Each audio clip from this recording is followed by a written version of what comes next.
Meg.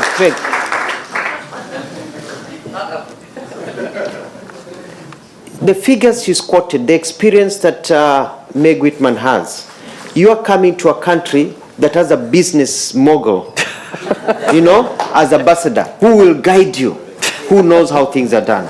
Moses, Kuria, come. Thank you. One second. So now what are we doing?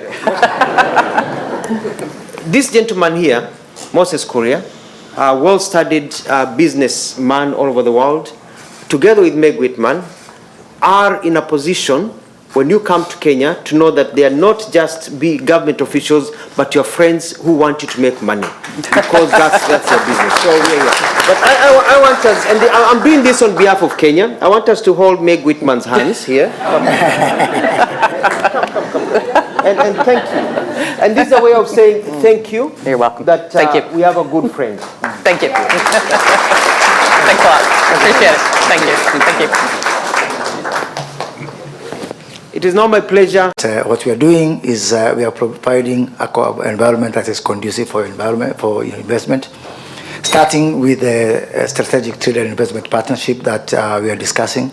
Just last week, we concluded the second round of face-to-face negotiations in Nairobi, and we are going to be back here in the US in the month of July for the third round.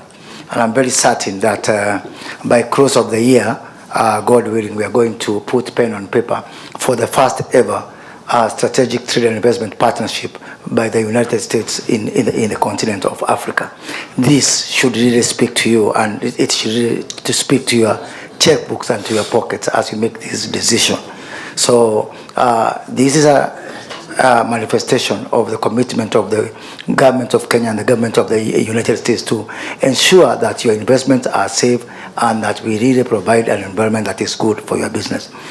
I am also in charge of ensuring that most of those challenges that Meg Whitman has talked about in terms of the business environment, the regulatory environment, we've given ourselves up to only 6 weeks to pass legislation that President Ruto announced at the sidelines of AmCham that are going to ensure that we provide an environment that's really good for your business.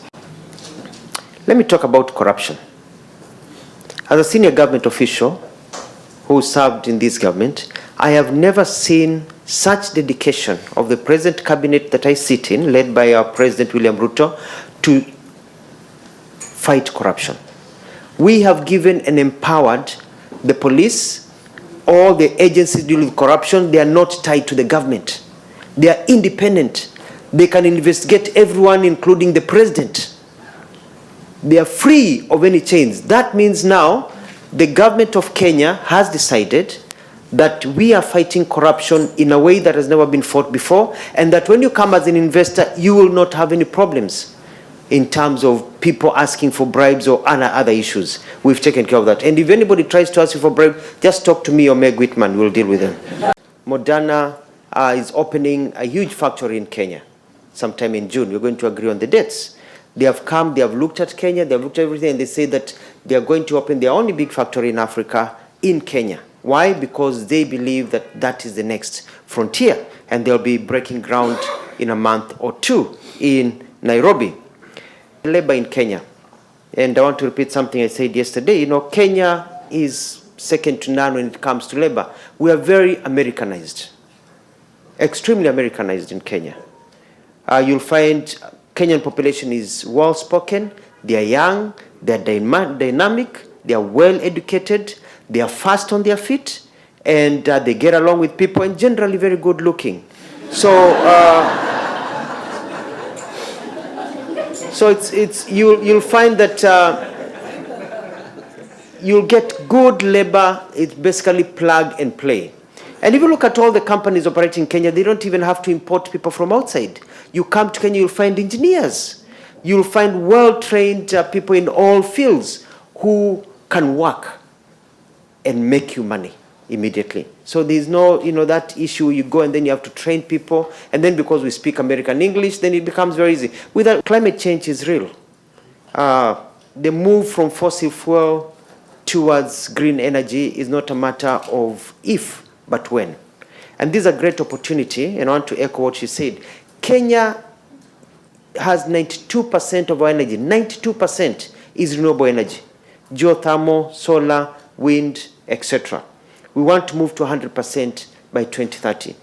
We are inviting investors to come to Kenya to produce green hydrogen, which is the way of the future, so that we will be selling green hydrogen to the Western world, the way we've been importing oil from the Arabian world. So it is a great opportunity for you also to get into that. Other industries, agriculture, you know, there will be a shortage of food in a few years. We're looking at hospitality, ICT, we talked about manufacturing, light and heavy manufacturing. The